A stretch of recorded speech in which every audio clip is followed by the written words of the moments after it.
Papa, Yes. there's something I still cannot fully understand. The Nostalgist is the story of a father and a son set in a future where reality is not quite what it seems. And there are these devices called immersists that allow the people and the protagonist, Lambert Wilson, to see the world as he wants it to be. The short film is based on a short story written by Daniel H. Wilson, a fantastic sci-fi writer. So I just got an email from Giacomo, and he just said that he had read the story, which was on tour.com. He sent me a link to one of his other short films that he had made, The City in the Sky, and I watched it and I was blown away. I really loved it. And so I emailed him right back and I was like, okay, let's figure out a way to move forward with this, you know. It was the right project at the right time, really. We'd been wanting to work together for quite some time, and we've been waiting to find the right thing, and this came along, and it was a short film, but really ambitious and challenging, and a great story, so we thought, yeah, let's just go ahead and do it.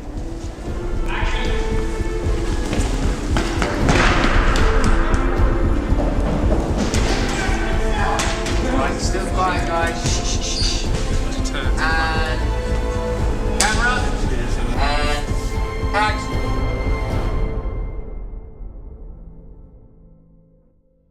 The script was so well done that I just immediately realized that it was viable. You write a lot, and then you hope that just some of it, there's somebody out there who's going to really do something. And you know, Giacomo's a person who's really put together a team and has been able to really do something.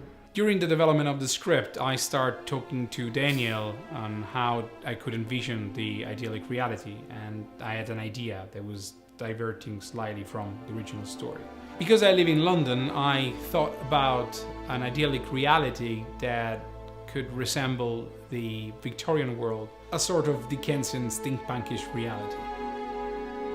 Afterwards, I was joined by brilliant concept artist Lorenzo Ceccotti that helped me envision the robot and the future reality.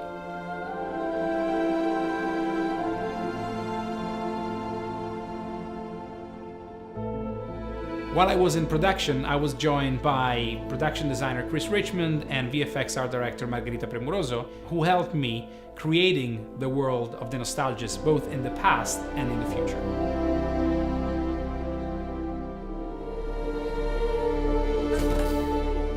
In terms of location, we were supposed to use several locations, indoor and outdoors, but then we realized that, for budget reasons, we couldn't afford moving the production around London.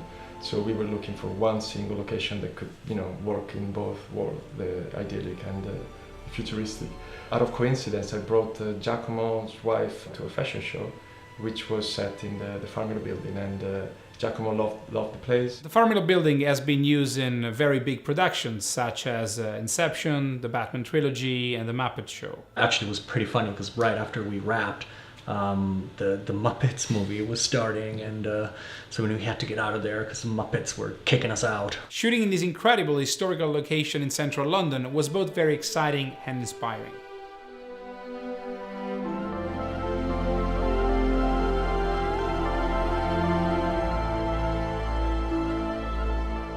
The art department had, big challenge in trying to find a creative way to hang stuff on the walls and dress and undressing the set, and trying to not to make any damages in such a delicate and precious location. And roll camera. 64, taking 2. And action.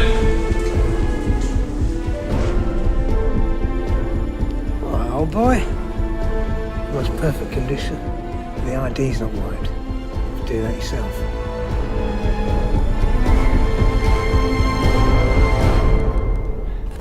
That summer, I went to a wedding and I met Lambert Wilson there, and I mentioned it in passing to Giacomo, and Giacomo immediately jumped on it because he'd seen him in Of God Sent Man, and he knew him from The Matrix, and he's a really good actor, a very solid international name, and we just realized, yeah, he would be a perfect fit for this. And he responded.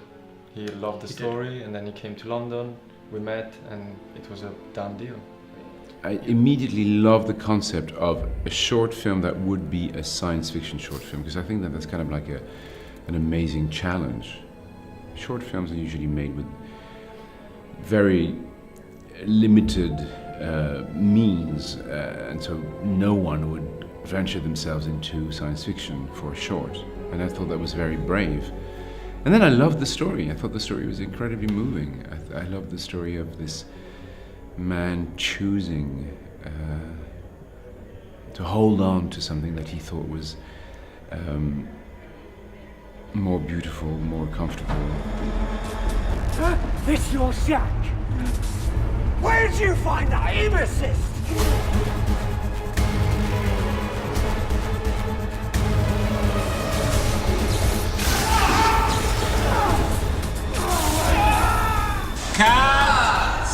Okay, and it's okay, that was perfect. We were incredibly lucky to have an actor of the caliber of Lambert Wilson on our small production.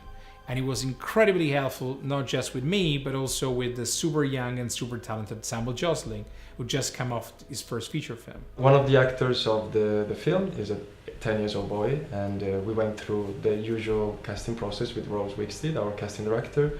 We came across the name of Samuel Josling, one of the actors on The Impossible, and we had a casting session, and when Giacomo saw him, he knew that he was the right kid for the Nostalgist. Why do the pieces sacrifice themselves for each other?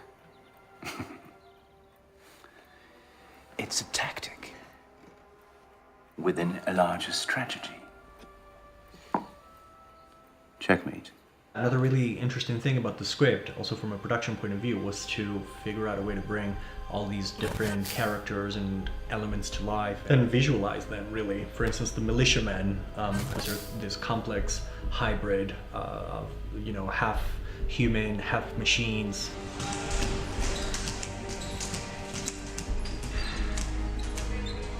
We needed to decide which way to go, either CG or practical. And the stills I was looking at weren't actually very right for the part. Then one day, quite randomly, while I was browsing on YouTube, I saw this little thumbnail on one side describing the sort of legs that I was looking for. I mean, it looks a lot harder, but I mean, once you're up there and once you've got a bit of confidence with them, you can sort of fly about and do what you want with them, really. But yeah, they're really, really, really good. In actual fact, the hardest thing is not moving about in them, is standing still, just trying to keep your balance. So you have this kind of like tippy-tappy kind of movement. But we're going to try and work that in the performance, maybe look more predatory or something. We're going to try and do. But we're also going to have the lights on, which is quite cool. This is my third collaboration with the costume designer Natasha Billingham, and she came on board with great ideas on how to combine and integrate the digilegs with the costumes. I actually really enjoy sci-fi, or doing designing for sci-fi, because it means your imagination can go much further than it can doing a historical piece that it has to fit in with the constraints of what our view of history is. So I didn't really find it difficult. It was just quite exciting, actually, to try and create two very different worlds. Papa! Right, go home! Well, well, well, what do we have here? Let my papa Obviously, Giacomo wanted some men that were on stilts that had represented something of the military, but obviously in the future. So it started with the legs. Then obviously we had to work with the top part, which ended up being a motorcycle armour. So it just kind of developed from there, and it was finding materials that I could apply to it and manipulate and age and develop in that way, really. Very often I find that costume designers have done more work than you have as an actor. They know your character better. So have makeup artists. In order to portray the main character as his younger and older version, we needed to get the makeup right. So it was great to have such an amazing team of professionals led by Alessandro Bertolazzi for makeup and Lucas Ackerman for hair.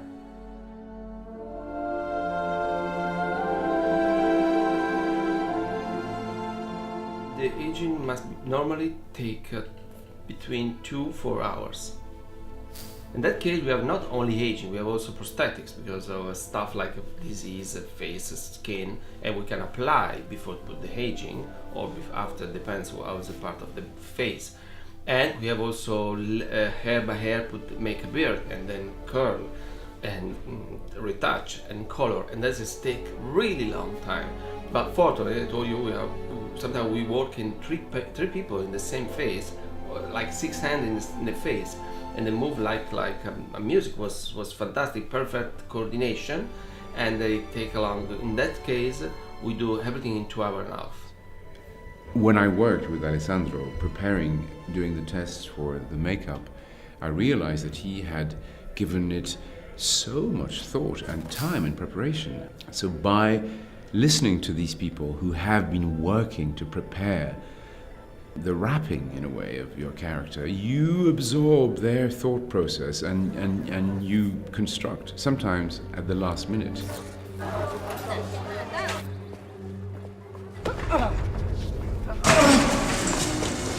Don't touch me.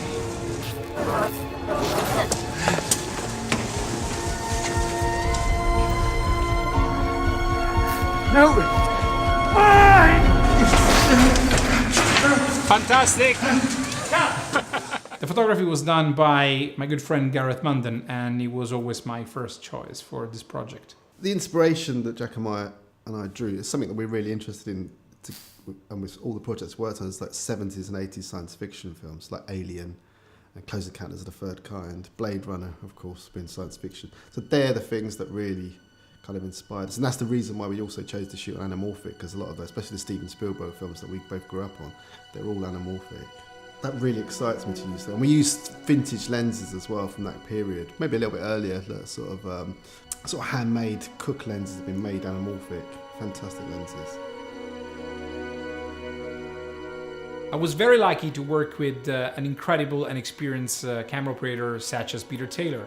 He worked on amazing film sets such as Gladiator, Gravity, Star Wars, and he came on board and he was a sort of biological motion control unit. He could replicate every single movement for each shot, and with his great experience was a great help for me.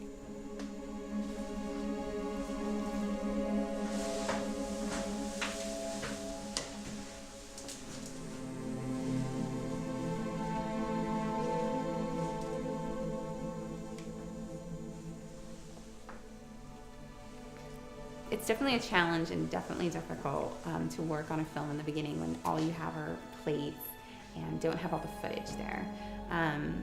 It takes a lot of imagination, and it takes a lot of thinking beyond what you see, and being willing to be okay that it's not going to look great. And I know that all films on their first few drafts before any visual effects done are pretty crazy looking.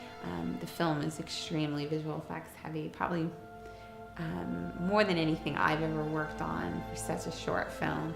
I mean, I want to say that 70% of the shots have some sort of visual enhancement or completely a creature created from scratch and so forth.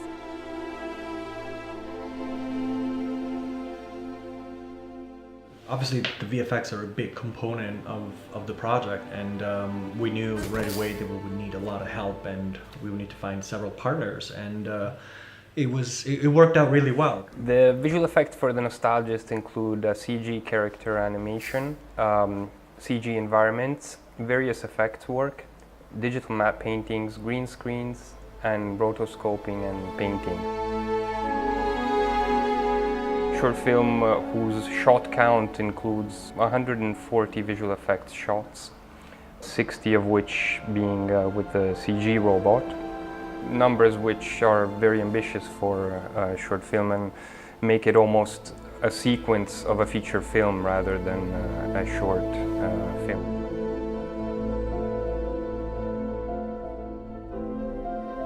We got such a massive interest in the project from everybody, and everybody helped, from students from the Escape School to Matt Film School, where Giacomo is teaching, to professionals of any level. A lot of people worked on it, almost 60 people.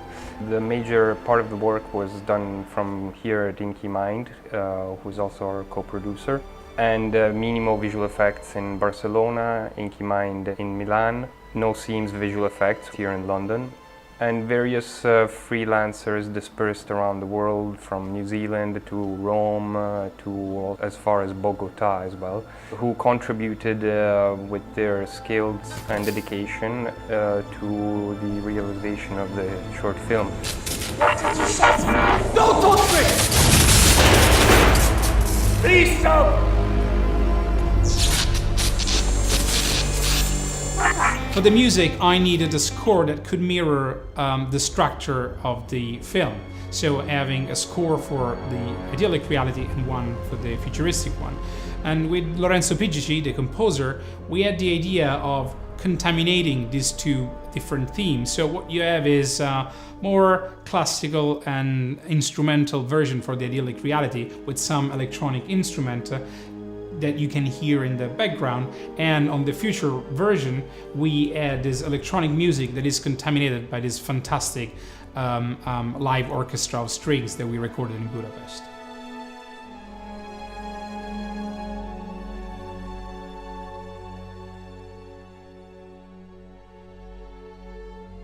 So when you work with sci-fi, one of the crucial aspects is sound, because you need to recreate a world that effectively doesn't exist. And this was my third collaboration with Emanuele Costantini, who did a terrific job in creating the layered and structured sound for the film.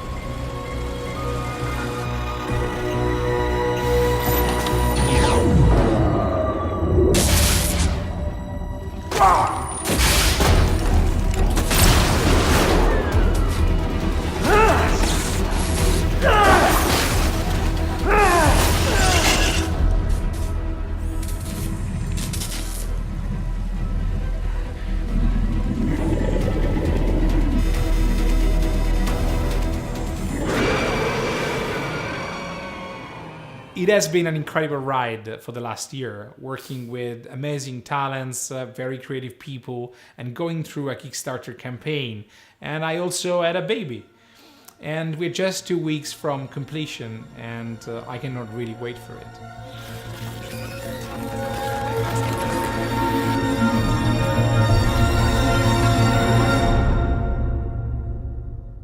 Son.